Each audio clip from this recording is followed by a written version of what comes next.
Dear students, class 9th history India and the contemporary world first. तो मैं आपको myself T R Sharma history का chapter first वो आपको रीडिंग कराएंगे हम आज, और मैं आपको इसको समझाने जा रहा हूँ। सबसे पहले आया है the French revolution. French revolution अर्थात फ्रांस की क्रांति 14 जुलाई 1789 को पेरिस शहर के अंदर एक स्टेट अलार्म बजा, और वहाँ का जो राजा था उसने कमांडर ट्रूप्स अपनी फ़ौजों को आज्ञा दी to move into the city, शहर के अंदर पलायन करने के लिए। Rumours spread that he would soon order the army to open fire upon the citizens, और उसने जल्दी ही फौज को नागरिकों के ऊपर आक्रमण करने का ऑर्डर दिया। इस नरसंहार में लगभग 7,000 man and women gathered in front of the town hall. लगभग 7,000 लोग जो टाउन हॉल के पास इकट्ठे हुए और decided to form a people's militia, और उन्होंने एक संगठन बना करके और सेना के विरुद्ध वो खड़े हो गए। They broke into A number of government buildings in search of arms, और उन्होंने सरकारी जो इमारतें थीं उनकी खोज में अपने हथियार उठा लिए, और उन्होंने हथियार उठा करके उन सरकारी दफ्तरों को तोड़फोड़ करना शुरू कर दिया। अंत में एक ग्रुप ऑफ द 700 पीपल और सैकड़ों लोगों का एक समूह उसने eastern part of the city, शहर का जो पूर्वी भाग था, and storm the four steps prison, और जितनी भी वो कारागार थी, जेल वगैरह थी, द बास्टाइल के अंदर they lobbed find the hoard ammunitions, और जितना भी एम्यूनिशन था, जो उनका शस्त्र भंडार जो था, गोला बारूद, एम्यूनिशंस, शस्त्र वगैरह, कारागार, इन सभी को उन्होंने अपने कब्जे में ले लिया। In the armed flight that followed, और इस प्रकार पूरी फौज उसके साथ उनका युद्ध चालू हुआ। जो कमांडर था बास्टाइल का वो मारा गया, और जो कैदी थे वो जेलों से मुक्त कर दिए गए। फिर भी जो वर्साइल के अंदर हार्डली बाय ऑल बिकॉज, मतलब ये जो भी घटना घटी ये सभी लोगों के द्वारा घृणित घटना घटी। लोगों ने इसको घृणास्पद बताया। It stood for the despotic power of the king, और इसमें राजा की शक्ति, विनाशकारी शक्ति को दिखाया गया था।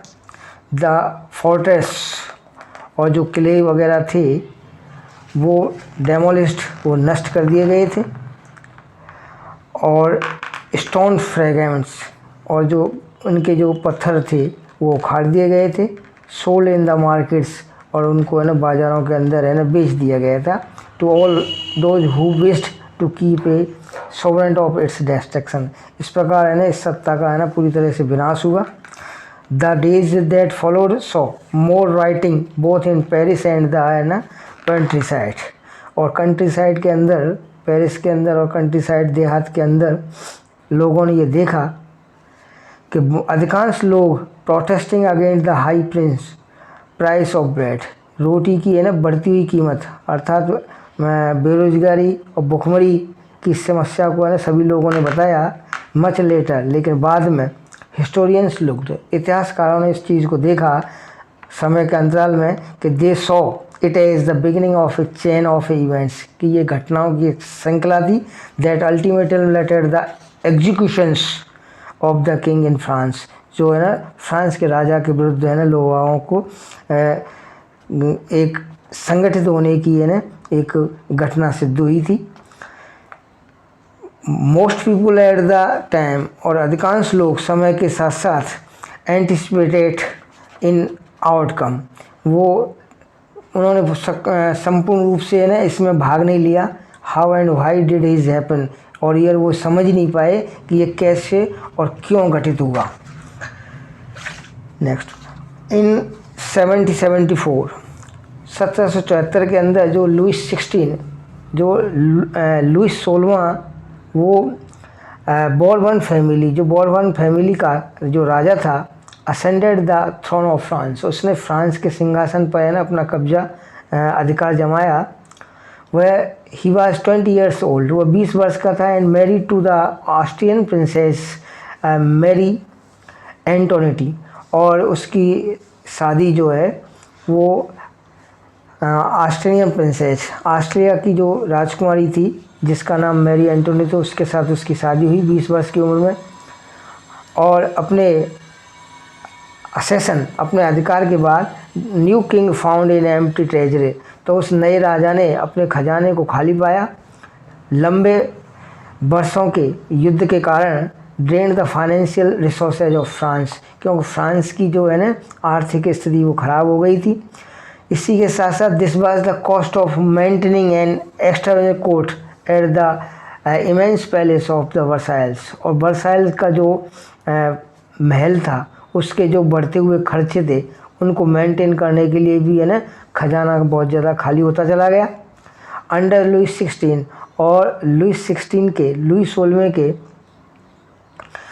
शासन के बाद में France help the 13 American colonies, France ने 13 अमेरिकन कॉलोनीज उपनिवेश बसाए टू गेन देयर इंडिपेंडेंस, अपनी स्वतंत्रता के लिए, फ्रॉम द कॉमन एनिमी, अपनी सामान्य शत्रुता से मुक्त होकर के। Britain the war added more than a billion lives, और इस युद्ध का परिणाम ये हुआ कि बहुत सारे जो लाइवर्स थे, जो यहाँ के निवासी थे, टू डेप्ट, वो है ना कर्जदार होते चले गए। Had already risen to more than 2 billion livres, इस प्रकार से लोग 2 करोड़ लोग जो है ना वो बहुत ही ज़्यादा भुखमरी की शिकार हुए। Landers who gave the state credit, और वो साहूकार जो है ना या वो ज़मीन देने वाले, उधार देने वाले लोग जिन्होंने है ना राज्य को क्रेडिट किया था, उधार ऋण दिया था, now begin to charge 10% increase on loans, उन्होंने अपने लोन्स पर, अपने कर पर 10% है ना चार्ज और भी लगा दिया। So the French government was obliged to spend an increasing percentage, इस प्रकार फ्रांस की जो सरकार थी वो उस परसेंटेज को देने में जो खर्च करने में वो असमर्थ हो गई। And its budget and interest payments alone, और उसका बजट है ना वो इन पेमेंट को चुकाने में है ना गड़बड़ा गया।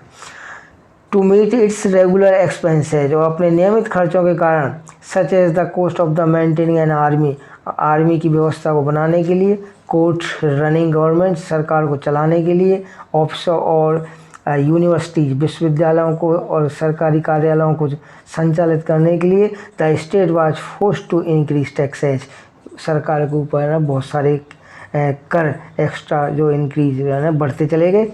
येट इवन दिस मेजर, और इस प्रकार से वुड नॉट हैव सफियड, ये है ना इतना ही पर्याप्त नहीं हुआ।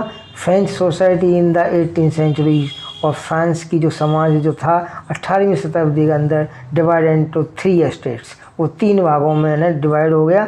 And only members of the 3rd estate पे टैक्सेस, केवल है ना वो मेंबर्स जो 3rd एस्टेट को है वही है ना करों को चुकाते थे। The society of the estates was part of the feudal system, और इस प्रकार समाज के अंदर है ना एक सामंतवादी है ना सिस्टम लागू हो गया। That date back to the middle ages, और इस प्रकार से है ना मध्य युग का है ना शुरुआत हुई। द टर्म ओल्ड राइम्स, और जो पुरानी परंपराएं थी, is usually use to describe the society and institutions of France before 1789, 1789 से पहले जो फ्रांस की जो संस्थाएं थी, जो समाज थी, वो है ना उसके अंदर जो पहला चलती थी वो सारी परंपराएं है ना ख़त्म हो गई। फिगर, ये जो सेकंड फिगर है, इस फिगर के अंदर ये हमें ये दिखाता है कि the system of the states, कि ये जो स्टेट का जो सिस्टम था फ्रांस सोसाइटी के अंदर वाज ऑर्गेनाइज्ड, वो व्यवस्थित था।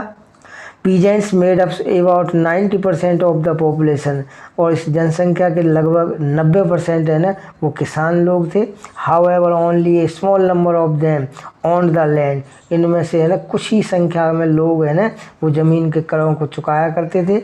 दे कल्टिवेटेड, जिस ज़मीन को वो उगाया करते थे। About 60% of the land was owned by nobles, और उस ज़मीन के जो मालिक जो थे लगभग 60% ज़मीन के मालिक है ना वो नोबल्स थे, वो मिनिस्टर्स थे जो है ना राजा से और उससे संबंधित थे। The church and other richer members of the third estate, जो तीसरी स्टेट के पैसे वाले लोग थे या चर्च के ना जुड़े हुए लोग थे। The members of the first 2 estate, और जो पहले जो 2 स्टेट्स थे उनके जो सदस्य थे जैसे क्लर्गी एंड द नोबिलिटीज़, जिसके अंदर है ना क्लर्गी थे बाबूगिरी करने वाले लोग।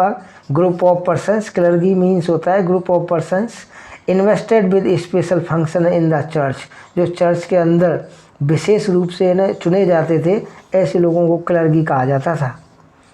एंड नोबिलिटी, और फिर नोबिलिटी हुआ करते थे जो कि ना वीआईपी, जिनको आज अपन की भाषा वीआईपी पर्सन्स बोलते हैं। एन्जॉयड सर्टेन्स प्रिविलेजेस, तो वो ऐसे अधिकारों को है ना उसका आनंद, निश्चित रूप से आनंद लिया करते थे बाय बर्थ, जन्म से ही। The most important of there was exemptions of the from paying taxes, और जो टैक्सेजों को है ना अदा करने के वाले थे वो केवल है ना एक ही स्टेट था। The nobles further enjoyed federal privilege, और वो नोबल्स जो थे, जो मंत्री लोग थे, वो अपने फेडरल प्रिविलेजेस, जो वंशानुगत उनके अधिकार थे, उनका आनंद लिया करते थे। दीज इंक्लूडेड फेडरल ड्यूज, और इसके अंदर जो उनके फेडरल परंपरावादी है ना ड्यूज थे, भुगतान थे, which they extracted from the peasants, जो वो किसानों से वसूल करते थे। Peasants were obliged to the render services to the lord, और जो किसान थे वो अपने मालिक के साथ है ना रेंडर सर्विस में बंधे हुए थे, मतलब आवश्यक सेवाओं में बंधे हुए थे। To work in his house, उनके खेतों पर काम किया करते थे, उनके घरों में काम किया करते थे। To serve in the army, और या फिर फौज की सेना की सेवा किया करते थे। और to participate in the building roads, या सड़कें बनाने में ना पार्टिसिपेट कर किया करते थे। Church to extracted in share of the taxes, और जो चर्च हुआ करता था वो टिचेज मीन्स है एक tax levied by the church, जो है ना चर्च के द्वारा है ना लिया जाता था। Comprise 1/10 of the agriculture produce, उत्पादन का, जो कृषि का उत्पादन था उसका 1/10, 10वां भाग जो था वो है ना टैली के रूप में है ना टिचेज के रूप में है ना बुलाया जाता था। These included A direct tax, एक और टैक्स हुआ करता था जिसे है ना टैली टैक्स बोला जाता था। ये tax to be the paid directly, ये टैक्स है ना सीधा भुगतान किया जाता था टू द स्टेट, राज्य को, तो ये टैली टैक्स बुलाया जाता था।